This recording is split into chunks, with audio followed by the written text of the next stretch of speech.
carteirada aqui, que eu fui aluno da Aline, então sei que é uma profissional de primeira e com certeza tem muito para acrescentar aqui conosco hoje, viu, Aline?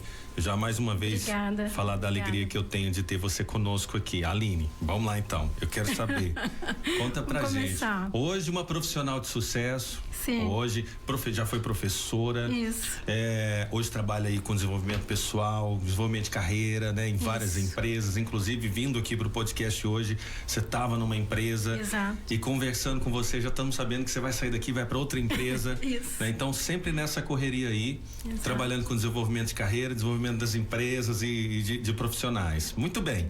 Mas eu sei que antes desse sucesso todo que você está fazendo agora, você já foi sacoleira, você já foi feirante, você já trabalhou no Ceasa. Conta pra gente essa trajetória sua, essa jornada sua aí. Isso, eu sou de Sapucaia do Sul, Rio Grande do Sul, gaúcha, e comecei em Porto Alegre. Com o meu sotaque. Estou há 10 anos em Goiânia, mas comecei com muita honra. Na verdade, eu comecei cuidando de crianças, de gêmeos, né, com 14 anos.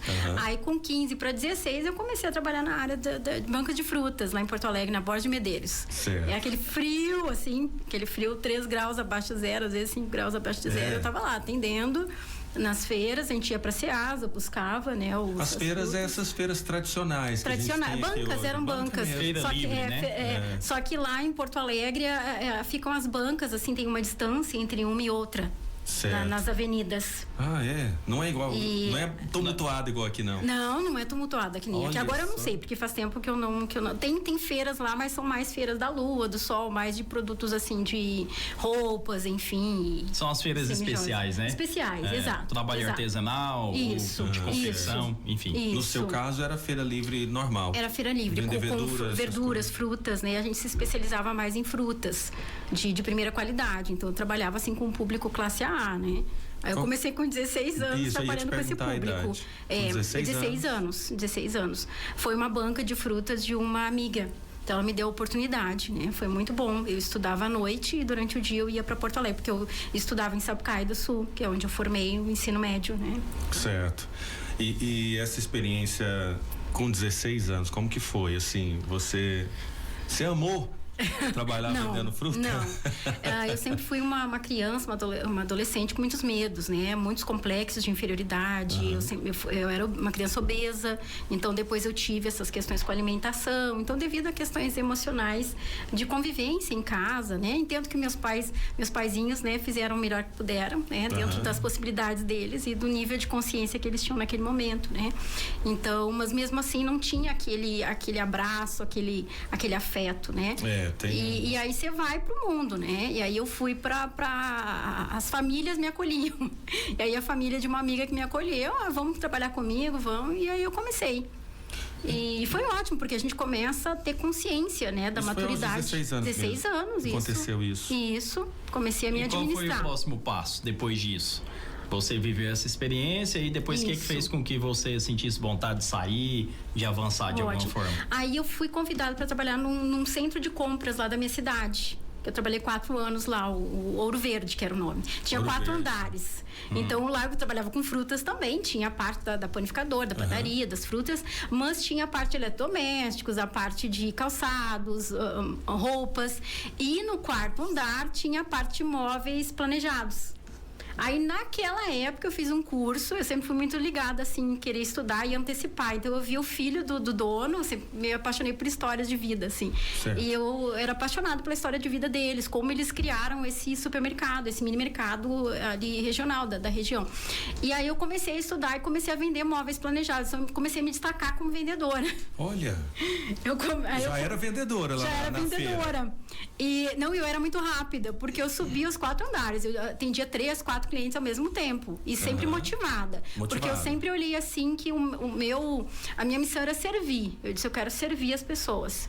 Então, da melhor forma. Então, eu sempre era muito motivada. Eu fiquei 4 anos lá nessa empresa. Você desenvolveu sua carreira com essa mentalidade, então. Com essa mentalidade. De servir. Com todos os medos, né? Porque era muito insegura. Muito insegura mesmo. A segurança que você fala que você tinha era por conta Era de não agradar o outro, de não ser, sabe, de não ser compreendida, de não atingir a expectativa do outro. E aí fazia com que você se esforçasse mais? Sim. Eu sempre vivia frustrada. E hoje aquele você perfeccionismo. superou isso? Com certeza, muito. Aí não tem mais necessidade de aprovação.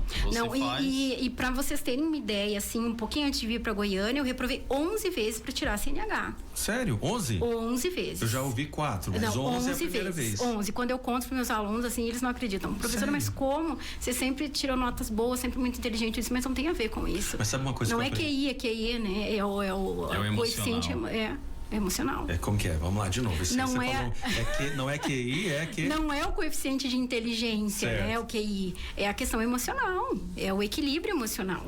Sim. Quando a gente quer algo perfeito, eu lembro que chegava o examinador e dizia assim, o examinador chegou uma vez para mim e disse assim, você tem certeza disso? Eu disse, tenho.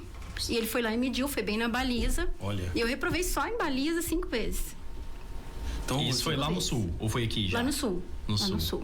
Então, peraí, vamos falar sobre esse coeficiente emocional, que isso aí me despertou. Exato.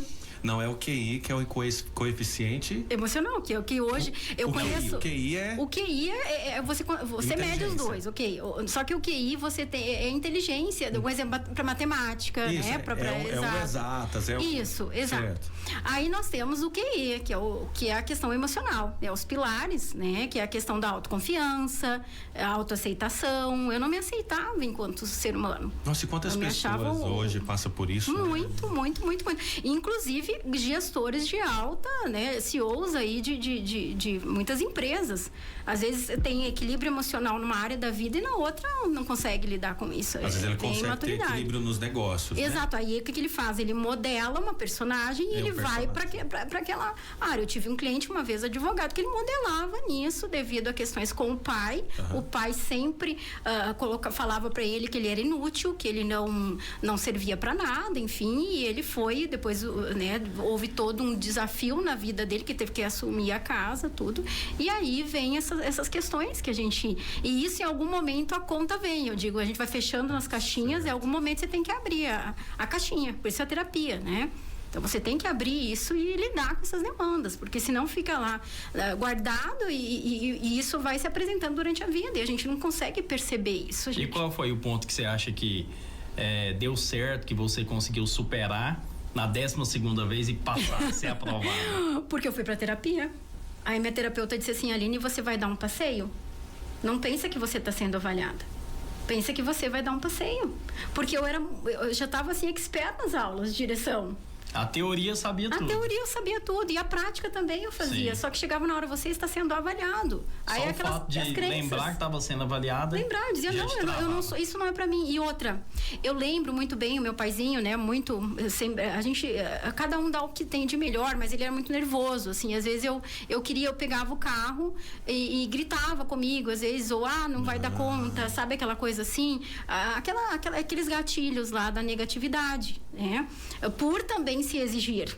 Por ser exigido. É uma associação familiar que a gente traz, né? Então, hoje a gente tem que cuidar muito isso com os filhos, né? A gente falava agora há pouco sobre referências, né? Sim, as referências. Você tomou uma referência bem negativa, então, nesse sentido? Nesse sentido. Porque aí a questão, assim, de muitas crenças, sabe? Que a gente traz. E a criança, por exemplo, entre as fases 5 a 7 anos de idade, onde nós temos as referências mais, eu digo, as que ficam mais enraizadas ali. Certo. Tanto é que tem pessoas que esquecem, né? Não lembram mais da infância, né?